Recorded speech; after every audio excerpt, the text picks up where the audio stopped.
Evening, everybody, and welcome to the Daily Something. Do we have a name for the show yet? If we do, I don't know it. The reality show.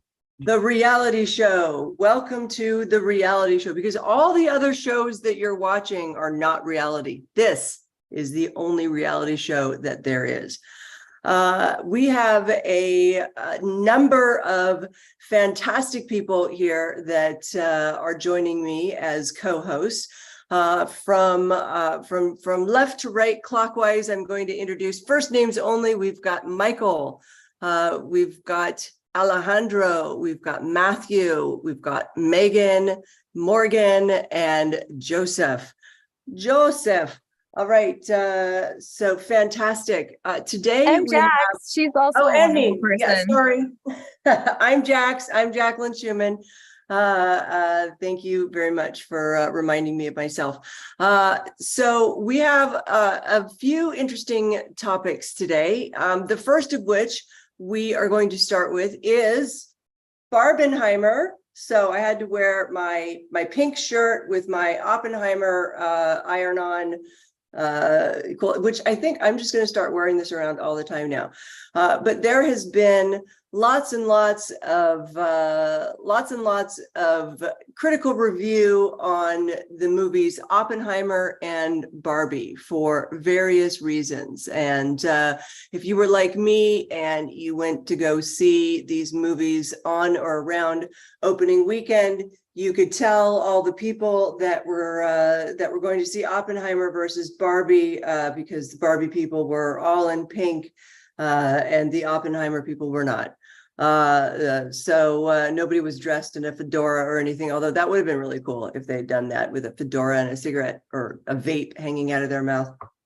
But lots of interesting reviews about it, certainly controversial reviews on the Barbie movie. I believe Ben Shapiro did a 43-minute critique wherein he ended the critique with burning Barbies in a trash can.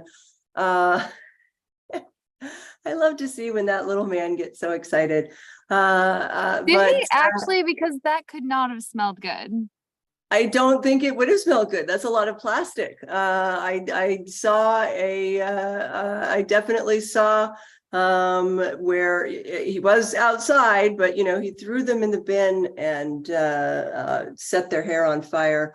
So sad, because their hair is so beautiful and blonde and perfect. But anyhow, so I would like to check in with our panel here and find out what our thoughts are on. I think maybe we can talk a little bit about these movies separately and why they might be controversial, what your reaction to them was, and then we'll kind of go from there. So I think we start with Oppenheimer. And who would like to start this off with? First of all, has everybody seen both movies that we're talking about? No. I haven't. Okay, all right. Okay. I was just going to say, did anyone do the true Barbenheimer and see them back to back? No. No. I'm going to, but I haven't yet. I got to the cinema at 6 p.m. yesterday and I left at midnight. So I did them in one long stretch, which was a bit of a marathon. Well done. That is a feat, because Oppenheimer is freaking 3 hours. Yeah, it was an intense one. Yeah, for sure. Okay, so for those who have seen, and even if you haven't seen the movie, you can comment, obviously. I actually wanted to ask a follow-up question. So Oppenheimer is based on the book American Prometheus. Now, I think the last time I was actually in a theater was for Sully. So it's been a while, but I am an avid listener of Audible. So has anyone read the book or listened to the book? I got like halfway through and okay. Out. The movie was way better. Okay, that's good to know, because I'm maybe 20% of the way through. And I gotta say, I love the title, but at this point, it's just Oppenheimer being brilliant and failing at relationships and being socially inept. And I relate just a little too much.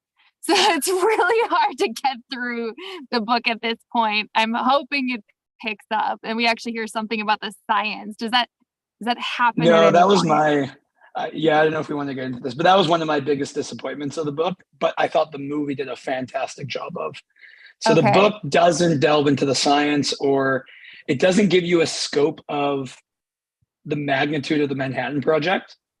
Right. And it focuses a lot on more of the political, or his communist background, or his, like, it goes into a lot of the detail of who's a spy, who's not a spy. Yeah, I was really perturbed when apparently he referred to Bertrand Russell as Bertie. That was off-putting. Yeah. So it focuses like on a lot of the details of what conversations happened when, but the movie I thought does an excellent job of kind of weaving that narrative into the Manhattan Project and giving you a scope of, or giving you a sense of the scope of the Manhattan Project and a little bit of the science. I mean, it's not going into the I was as so much excited detail. when I heard that he'd interacted with Niels Bohr and Heisenberg and I don't want to divert the conversation, but there's actually an amazing play, and the audio version, Heisenberg is played by Benedict Cumberbatch, and it's called Copenhagen, and it's so the idea is that there's the Heisenberg uncertainty principle. You can't know the mass and velocity of a particle. You can kind of get close to one or the other, but the closer you get to one, the further you get away from knowing the other. And then there's Bohr's, I'm totally blanking, this is embarrassing. But there are like two kind of takes on quantum mechanics, and ultimately they come together for the Copenhagen interpretation, and the play is structured that way. So they kind of keep cycling around this idea. Was Heisenberg, helping the Nazis to build the bomb? Was he actually kind of trying to sabotage the Nazis? And you never know, because that's the uncertainty principle, right? But just it was a brilliantly written play. It was brilliantly acted. So coming from the play, the Copenhagen, to the American Prometheus has been a letdown, I have to say. Anyway, I'm sorry, I'm diverting from the actual movie. I've actually seen that play. Not the one that with they were different stars and not Benedict Cumberbatch, but it is quite a good play. I've not read the book, but definitely the movie was the movie I thought was really interesting. I both really enjoyed it, and also was a bit let down just in terms of the expectations that I went in there with. What let you down? So I was expecting, and I don't know why, because it's a Chris Nolan flick. And I should know Chris Nolan by now does a lot more on character study than action. I wasn't expecting a lot of action, but I was hoping for more sort of celebration of the brilliance of these men that came together and created and produced. I loved that they brought in Richard Feynman, who's probably my favorite physicist in the entire world. And I remember reading, surely you're joking, Mr. Feynman followed it up by 6 Easy Pieces, and which I, miraculously I understood a lot of it, and then promptly forgot all of it. But I remember Dick Feynman when he was talking about working on the Manhattan Project, and his initial reaction to it was he didn't want to do it because he didn't want to be part of creating a bomb. That wasn't what he wanted to devote his science to. But then when he learned that the Germans had split the atom and that they weren't far off, he realized that he had to do it. Which thematically I think they did do. I think in the movie they did a good job of sort of bringing that factor in of in like these men, you know, they weren't all, maybe Lawrence Livermore was or Lawrence was about Lawrence was about creating bombs because he was a practical physicist, but none of them were in it because they just, so Yes. yes. Do you know more about this? But do you think that the character development was good? I felt it was a bit weak. If you, but did you like it the way that it was portrayed? That which, sorry, I missed the first part. That what was portrayed? The character development. Of Cillian Murphy, who played Oppenheimer. Well, I'm a huge fan of Cillian Murphy, and I absolutely loved him in Peaky Blinders, and I'll see anything that he's in. So I'm probably biased, but I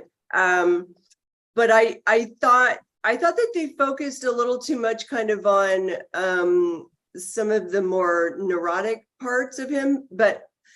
What's really interesting is for our like super Ayn Rand fans is that Ayn Rand actually based the character of Dr. Stadler on Oppenheimer from Atlas Shrugged. And in fact, she was 72 pages into writing a screenplay called Top Secret about the Manhattan Project. And she was working with, gosh, I can't remember who it was, somebody in Hollywood. She was working with somebody in Hollywood. Pardon? Hal Wallis, I think his name. Okay. You know more than I do then. And then they decided to option it to somebody else. But she was absolutely fascinated by Oppenheimer, but also her critiques of him were very, very interestingly laid out in the character of Dr. Stadler, who believed that fundamentally if he was right about something, people needed to be forced into it. If something was right, people needed to be forced into that rather than making their own choices about it. That didn't really come out to me in the movie, but what do you guys think about the Oppenheimer character? Well, I think the focus on his neuroticism was definitely in the book. So that's probably a reflection of the book it was based off of. They do spend a lot of time on his childhood and you know how he developed as a character.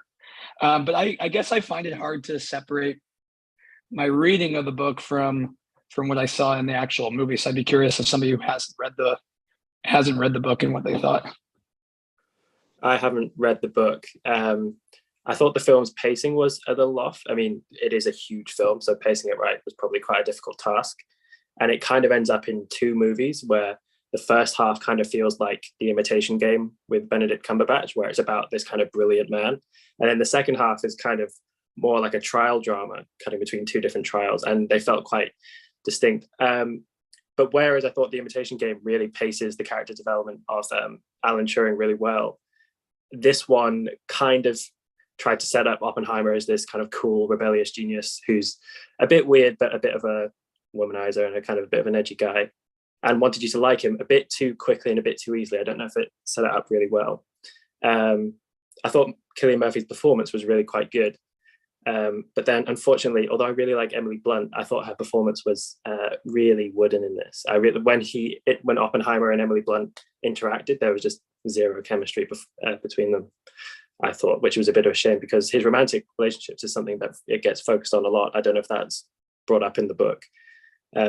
Although my partner's reaction to seeing it, since she's read a lot about his life, was that they actually didn't focus quite as much as they could have done on all his kind of foibles and neuroticisms and all those aspects of his life. Go ahead. I was also shocked about how much time they delved into the communism issue, and to some extent they should, because that was the thing that took him out of the project. But if it's a character development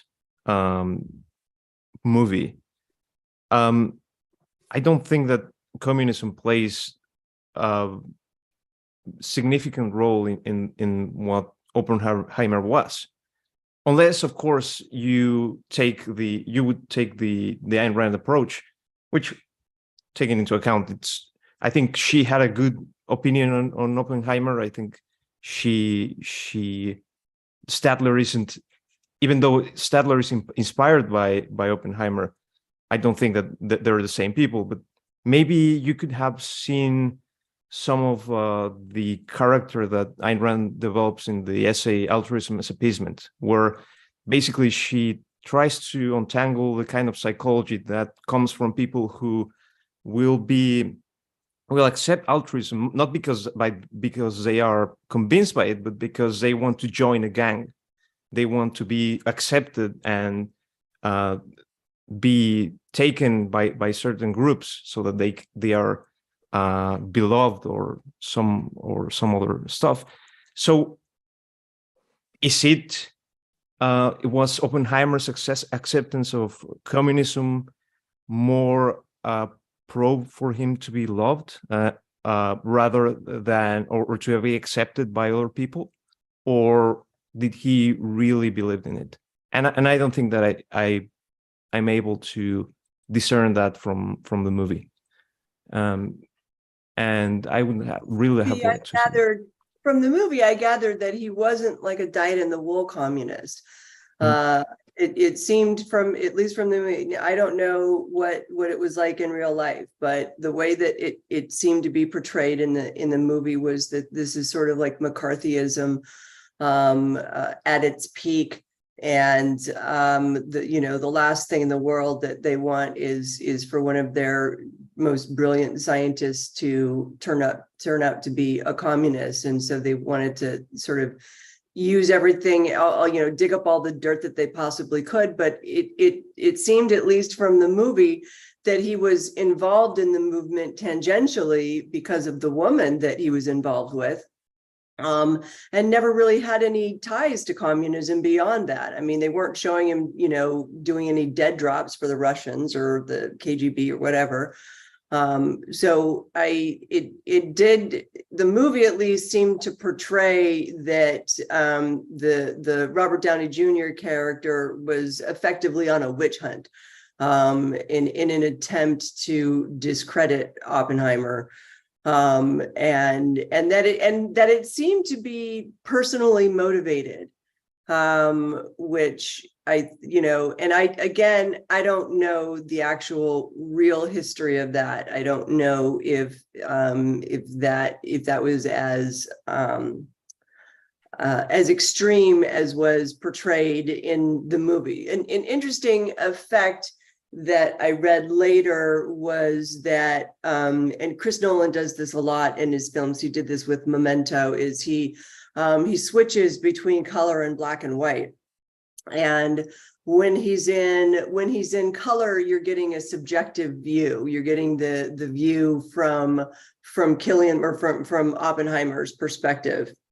When he's in black and white, you're getting more of a quote unquote objective, just from the camera view, which I thought was interesting. And it's a neat trick that Chris Nolan plays out pretty well.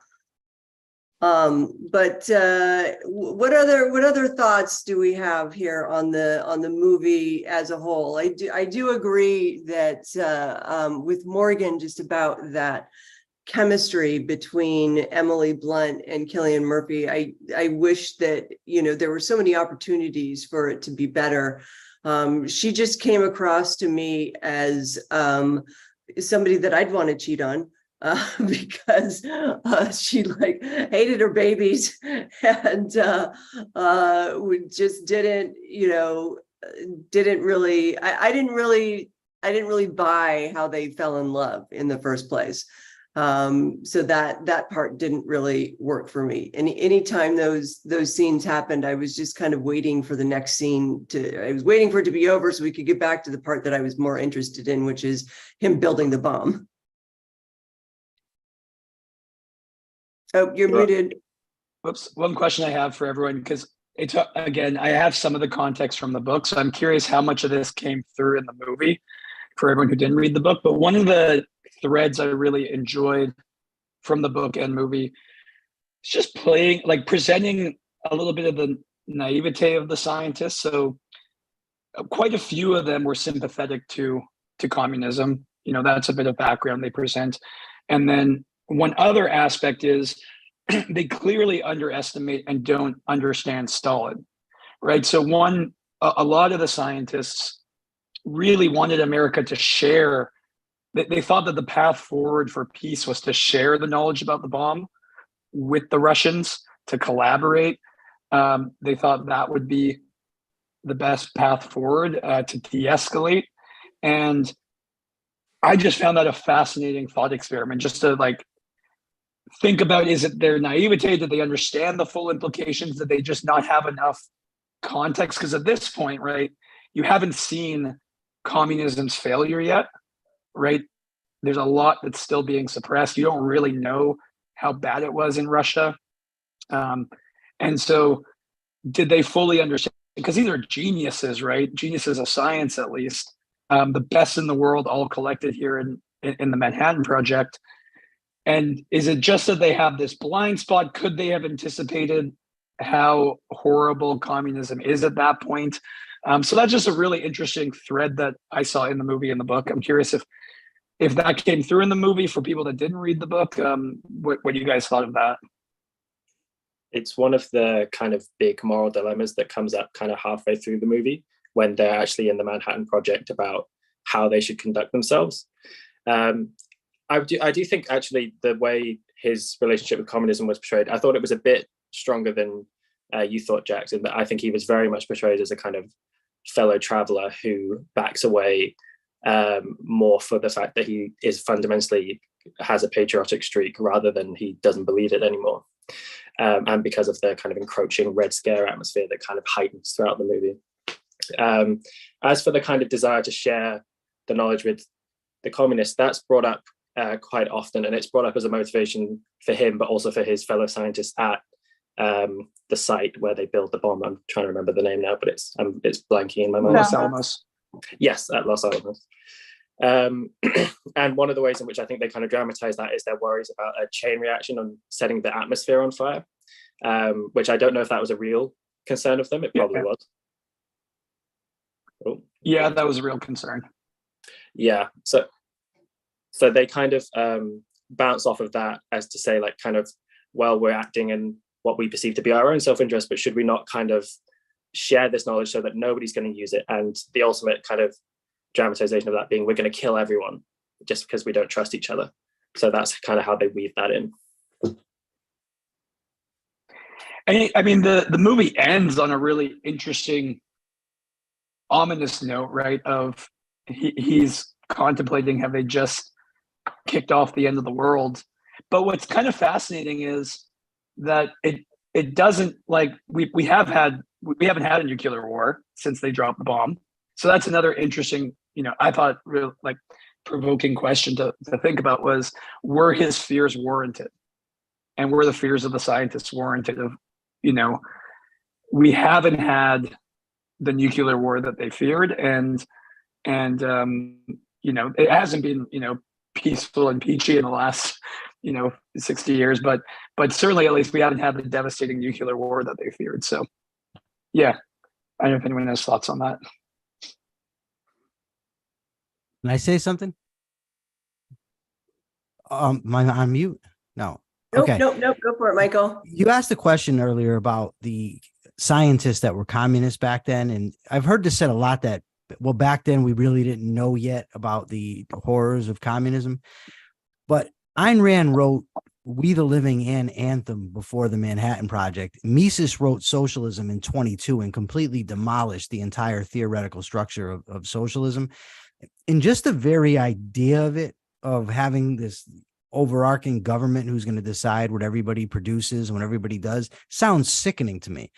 So I don't know how much can be ascribed to the fact that it took place, this was the 40s when they did the Manhattan Project, to the time period in which they lived. And the fact that they were geniuses, but were communists. I mean, like, I've done a lot of studying in economics and psychology, for instance. I know absolutely nothing about quantum mechanics. So just because you know a lot in one area doesn't mean you know a lot in the other. So just because they were physicists, Einstein, I believe, had communist sympathies as well. So I don't think that it matters how intelligent they were, and I don't think it matters what the time period was either much. I mean, even when the stuff started to come out, a lot of people denied what was going on anyway, because they were attached to a theory, you know, the ideology of communism. They didn't care. They didn't want to hear it. People to this day still believe in socialism. Yeah, no, interesting point, and a fair point as well. Matthew, have you any thoughts on this? Well, I think just picking up on what Michael was just saying, obviously it is right that We the Living and Mises' books and so forth had started to be published by that time, but they hadn't been particularly sort of widely read. And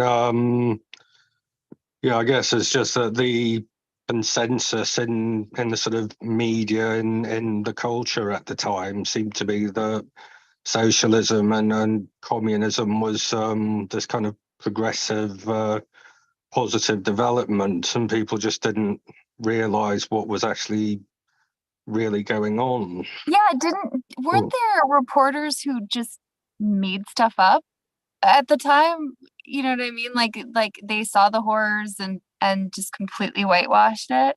I don't know. What's the that name of that I- movie?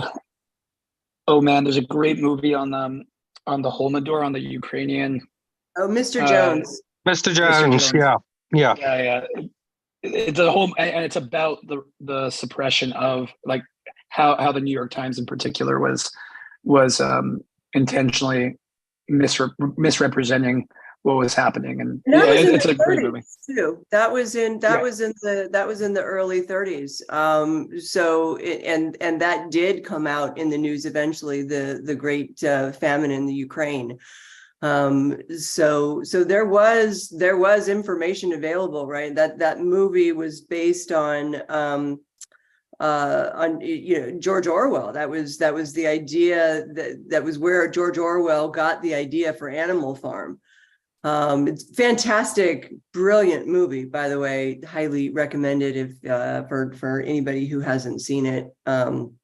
But maybe just to wrap up a bit on Oppenheimer, I give it mostly a thumbs up.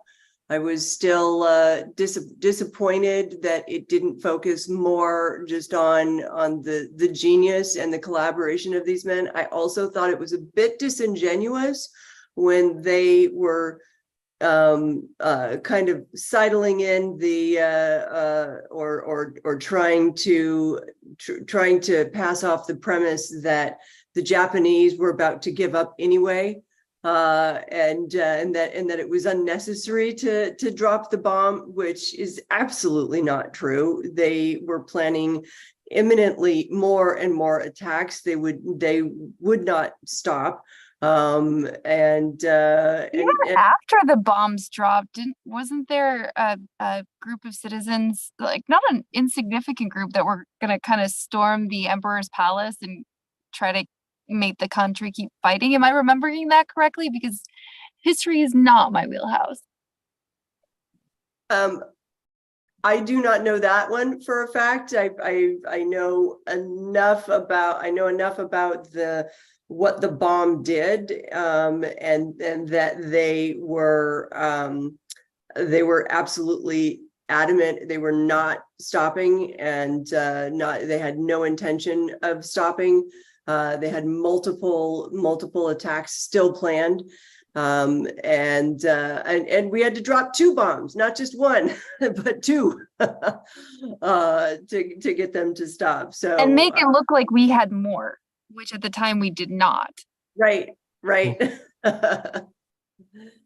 To be fair, the whole suggestion about that it was unnecessary does come from one of the characters who stabs Oppenheimer in the back, and there is even to this day this kind of questioning about, was it ever necessary? We never had to do it. So it kind of, at least the way I took it when I watched it, was kind of like shortly after the bomb, you get that kind of second guessing and subtle kind of encroachment of kind of undermining of the moral confidence to do that act, rather than like Christopher Nolan saying, like, coming out firmly against dropping the bomb. I don't know if that's how you took it, Jax. Yeah, no, I mean, for the most part, yeah. And but it was, I still, overall, I did like the movie. It didn't meet my expectations, but that's not, that's not the director's job. That's not the movie's maker job, is to make the movie that they want to make. And there was a different movie that I wanted to see, but I still, brilliant performances by Cillian Murphy and Robert Downey Jr., I thought. But overall fairly positive. And I feel like we could talk about this topic for a long time.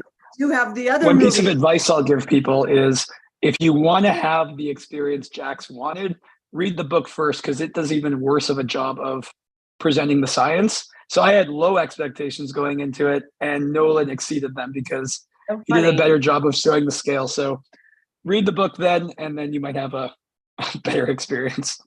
Nice. I have two questions. One is, why aren't there more super chats? Because I'm pretty sure Daniel is drinking Bud Light right now. I agree. It's that bad. I agree. So please put in your super chat so he can at least afford a decent beer. Secondly, if you were approached to work, say you were a world famous physicist and you were approached during World War II and asked to help create the bomb, if you were asked to join the Manhattan Project, would you do it? I would, knowing that it would have to be in the context of knowing that that either the Nazis or the Russians were imminently about to do the same thing. I think for me that would sway me. And what kind of a physicist am I? Am I a practical physicist or a theoretical physicist? I think that might actually make a difference, but I would do it within the context of knowledge that bad things would happen if I didn't.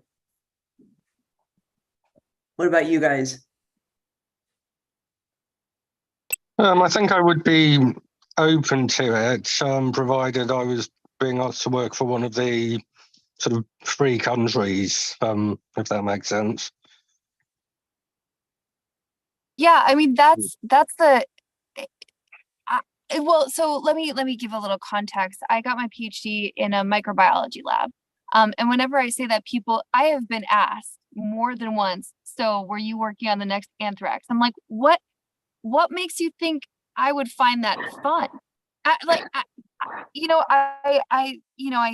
have worked with clinical isolates and I do not enjoy it. I would much rather use microbes to help people and to help industry. And if someone asked me to create a new disease, even in the context of World War II, I'm not sure I could do it. I mean, the most compelling argument, and this is the one that's in the movie and the book, is like, what if Hitler gets that bomb? Because in the context too, some of the most brilliant physicists in the world were in Germany still. They've got Heisenberg, they've got a bunch of others. They had a head start, right? Because if you look at the history, they had demonstrated that fission was possible in Germany. They knew about this. And there's also hindsight, right? They didn't know exactly where they were at. So just the thought of Hitler getting the bomb is a scary, scary proposition, right? He gets that bomb and London's gone.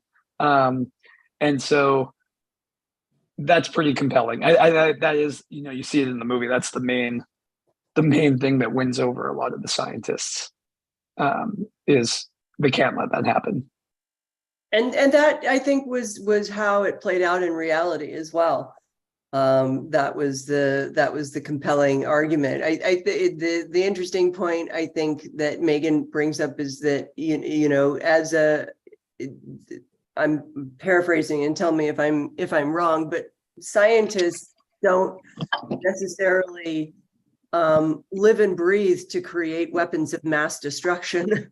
They're in it for, the science, the beauty of life and discovery and learning and invention. It's, the last things that most scientists would want to do is destroy stuff, which is effective, it's exactly what the bomb does. So yeah, I can't speak for anyone but myself, but it's so easy for me to kind of project forward with everything I discover and everything I make, just how much better the world can look. You know what I mean? Like, to actually be able to see a positive impact from the work you do is breathtaking.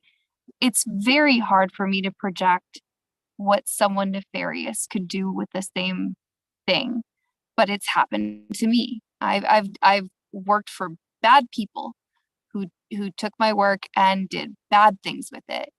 And, part of me thinks I should have known.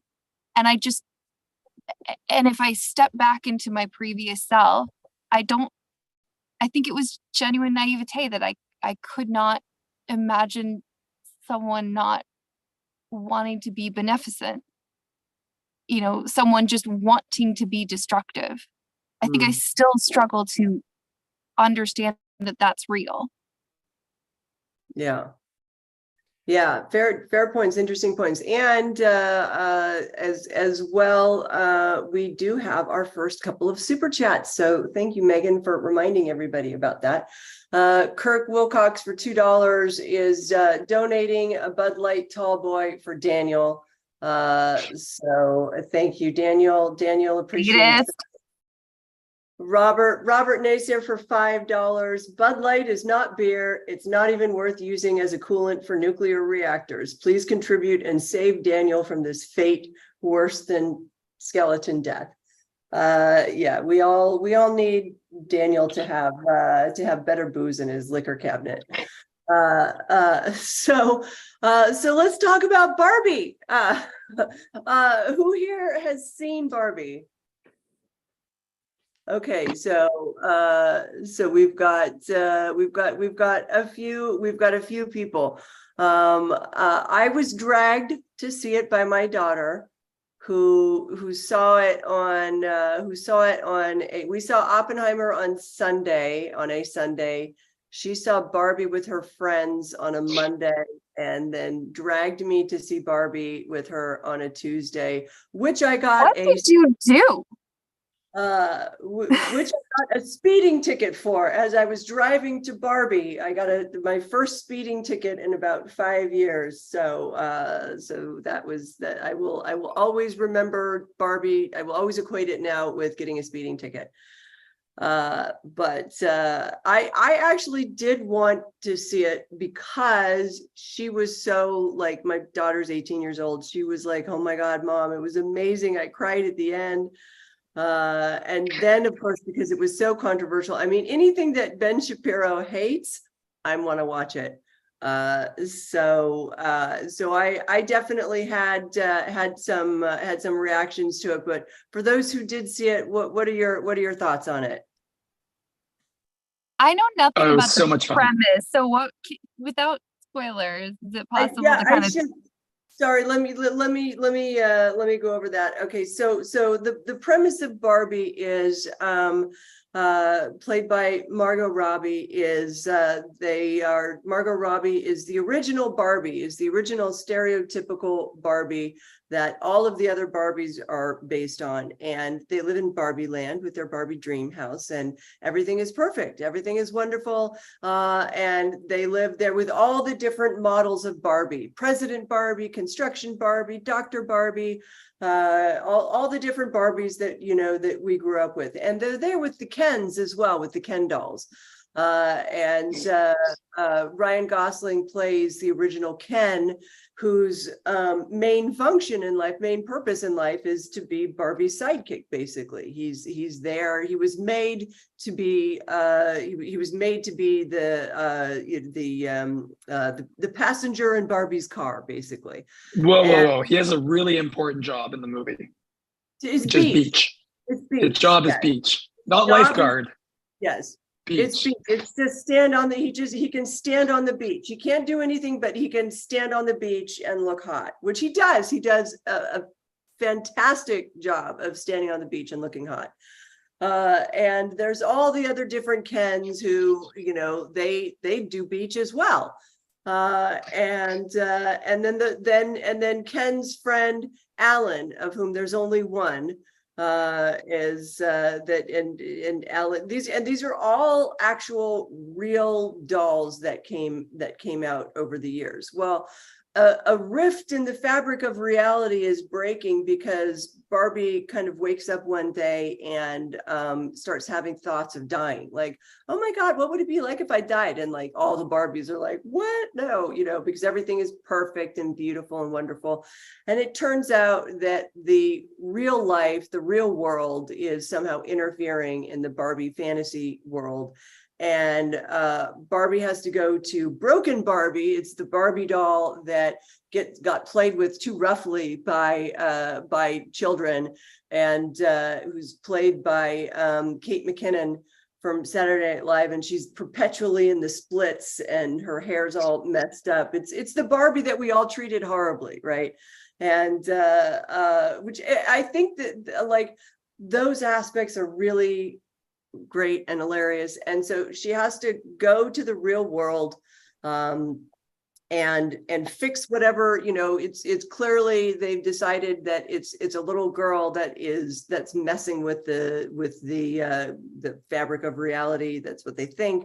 And so Margot Robbie has to go into the real world and kind of set her straight. That's her mission, is to find out, you know, why she's so sad and depressed, and then fix it, and then everything will go back to normal in Barbie land. And So Barbie is having an existential crisis, and Barbie's didn't think to read Atlas Shrugged first before going into another reality.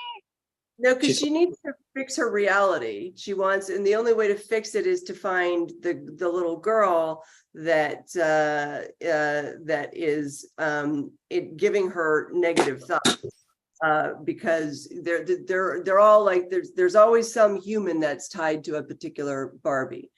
And so Ken joins her, and they go into the real world, and Ken sees the patriarchy. Ken sees that the world is not ruled by Barbies. Construction workers are not all Barbies. The president isn't Barbie or women. And Ken is like, this is amazing. I love this world. Oh my God. It's like horses and beer. And so he takes this message of patriarchy back to all the Kens, and then the Kens overthrow Barbie land and, you know, create Kendom. Oh, spoiler alert, everybody, I should have said that. But they create Kendom, and thus wackiness ensues. And so then the Barbies have to get the Barbie land back from the Kens. The reason why Ben Shapiro hates it so much is that from his perspective, it's a terrible diss on men, and it's just like way too feminist. Way too much female empowerment, and men aren't like this, from what he's saying. And my kind of take on it is, it was an entertaining movie, and it was interesting, and it had some pretty interesting themes. So what do you guys think of it now that I've gone through the premise? It was Sounds hilarious. like a fantastic film. It was so much fun. I had a blast in it. My sister grew up with Barbie, so there was lots of nostalgia of just like the Barbie dream house, and there's just like lots of little funny things. And Ryan Gosling to me was the standout. Like, his performance was just incredible as Ken.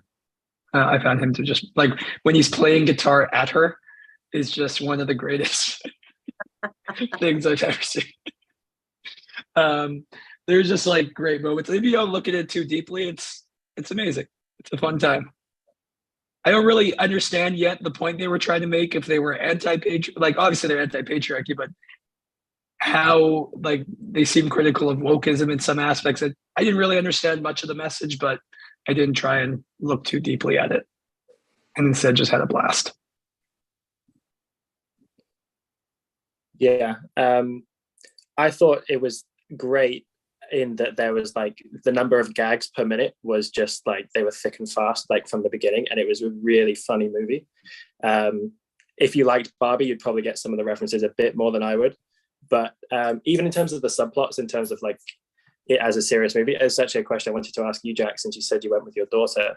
There was like something kind of Toy Story about it, in that there was something, the kind of real thing that was going on was about the relationship between the mother and the daughter, and that kind of the mother has to kind of go through some things to kind of reconnect with her daughter, which was actually quite a nice, compelling subplot, even if they kind of left it to the side a little bit towards the end. In terms of Ben Shapiro's opinions on it, I had a question about the subplot.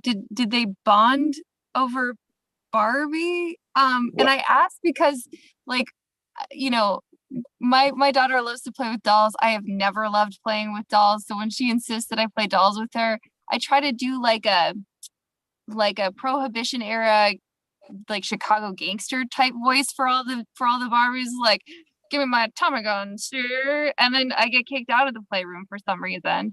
So if that's how the mom and the daughter are bonding over Barbies, I'm not seeing it. It's like, so it turns out that Barbie goes back to find this little girl whose thoughts are giving her fears of death and fears of cellulite. But it turns out it's actually the mother's fears which are bleeding in. And it's the mother's memories of playing Barbie with her little girl that are leading, which are reflecting negatively, because the mother's also having an existential crisis, and it's kind of the mirror image of Barbie's fears. It's the mother's fears of cellulite and growing old that are making Barbie feel depressed. And through reconnecting with Barbie, the mother kind of realizes she's become a bit of a stick in the mud, and that she needs to kind of throw off some of these societal expectations. And then that allows her to reconnect with her daughter, who's a bit cynical and a disillusioned teen. So that's how the kind of subplot kind of plays out. But on Ben Shapiro's review, I mean, I don't think you should burn the Barbies, but there was something that he kind of said, which was that this is a film for kids. And I think straight away, this isn't a film for kids, it's a film for adults that happens to be about Barbie. So there's quite a lot of kind of serious, kind of critical reflection about societal issues in it. It just happens to be about a Barbie doll. And so if you were to take a 5-year-old to it, I think, although they might enjoy some of the kind of pretty colors and all that kind of stuff, I think fundamentally it wouldn't be a film they'd enjoy. I don't know if that's what you guys thought, but I think Ben Shapiro's review of it, if anything, makes me more inclined to go and watch it, I have to say. Yeah, I mean, a lot of the nostalgia hits were from like 90s Barbies, I think. So that generation are now adults, and I think it was definitely, I definitely agree with that. It's more for adults.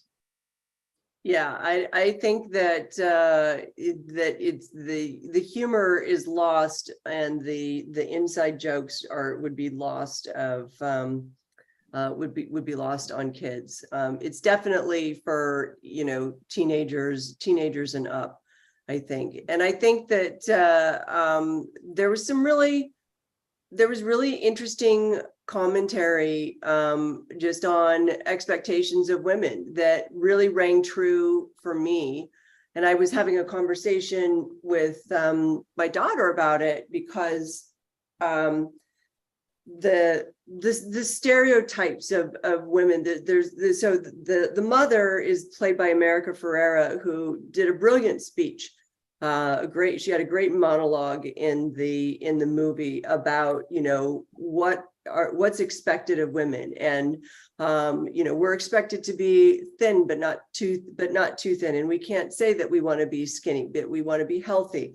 And we have to kind of all this, you know, the stuff we have to play into, you know, we have to kind of play into what men want from us and what the world expects from us. And it's actually quite a compelling speech that 20 years ago I would have been right on, sister. You know, that's exactly true, because I was a female in a male dominated work industry in high tech, and I experienced all of that. I experienced all that patriarchy and just being objectified. And I was also in a technical teaching capacity. I had to work twice as hard to get the same amount of respect. And Jax, let me ask you, did the men you work with stand up for you when you were subject to disparate treatment, or did they beach? Did they beach? They were more, the men that I worked with were really good.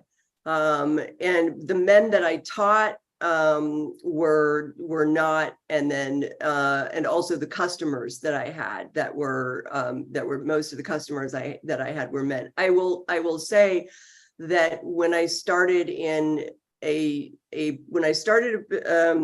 a particular job that I was at, I was horribly lowballed on a salary by a female HR person, really lowballed, and was basically like, take it or leave it. This is what you're going to get. And then and then about a year later, we got a new boss in our group who happened to be a man and reviewed all the salaries and was like, Jax is doing all the work that the men are doing. So why isn't she getting paid as much? We're giving her a $40,000 raise, like boom.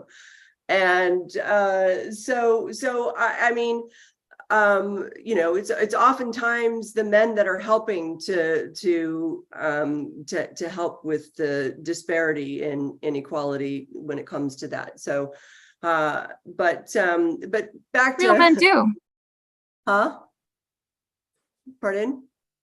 I was just saying, real men do. Yeah, And those that don't beach.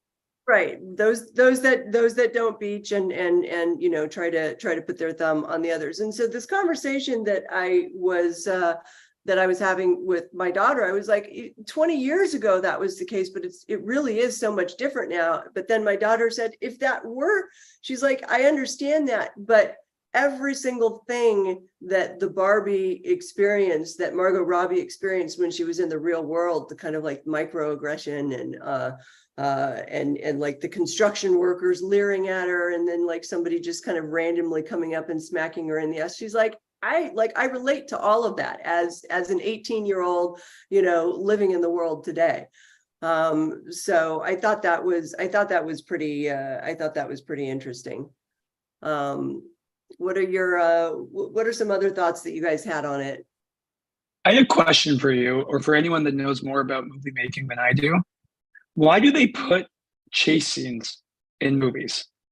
Because I was like having such a good time, and then there's like a car chase, and there's like this running around scene, and it just feels pointless and it sucks the energy out for me. And I'm just curious if there's like, is it a really important part of movie making and lots of movies have that, where they just have to insert this like action like scene of some sort of chase. So I don't know if anyone knows, but I'm really curious. That was my least favorite part of the whole movie. Yeah, I don't think it's like a requirement in movies, but I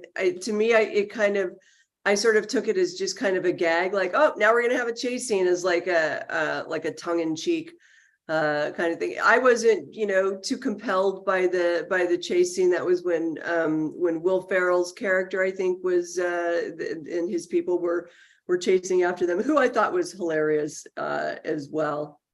All the men that played in that were really funny. I did think that it was, because what ends up happening is, Ken goes back and takes the message of patriarchy back to Barbie land and turns it into Kendom. And then all the Barbies are now suddenly under the spell of Ken's, and like the President Barbie is now bringing them like beer shots, and they've all forgotten how smart they are, which I thought, I'm like, really? Like, how did they hypnotize them? These Kens are not that smart. What does that say about how smart the Barbies were? But that was probably me like reading a lot into it. Frank, oh God, I'm going to butcher this last name, Frank Giambardo. I'm just going to say that were sex scenes in Oppenheimer were distracting for you? Oh, an Oppenheimer question. No, they were just weird.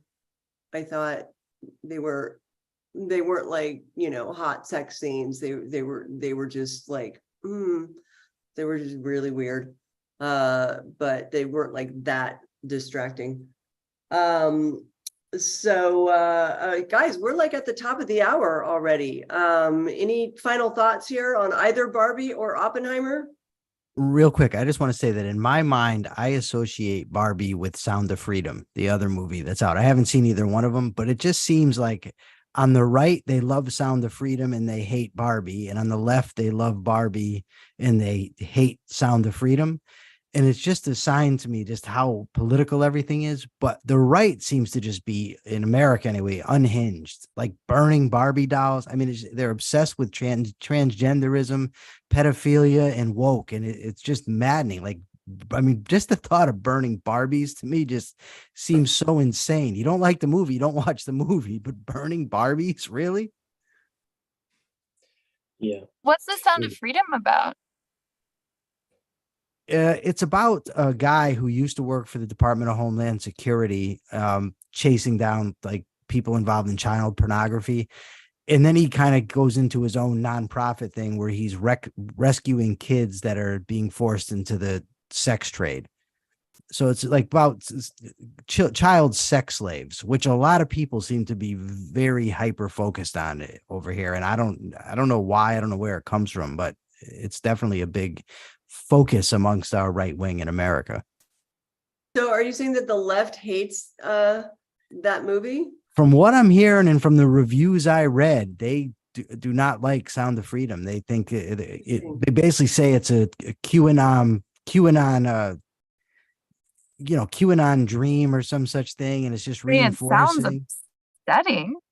Yeah, I've heard is real, and child trafficking is real. it is. The reviews that I read of Sound of Freedom seem to think that sex trafficking is an overstated thing. I mean, I don't know how much you guys know about like QAnon and whatnot, but they believe like the Democratic Party is all filled with pedophiles, and I mean, it's a very bizarre world over here. Does anybody know about any of this, or is it just me? No. Okay. Well, I know a little bit about it. Might be interesting to do a show on it. It might be. It's definitely an interesting topic.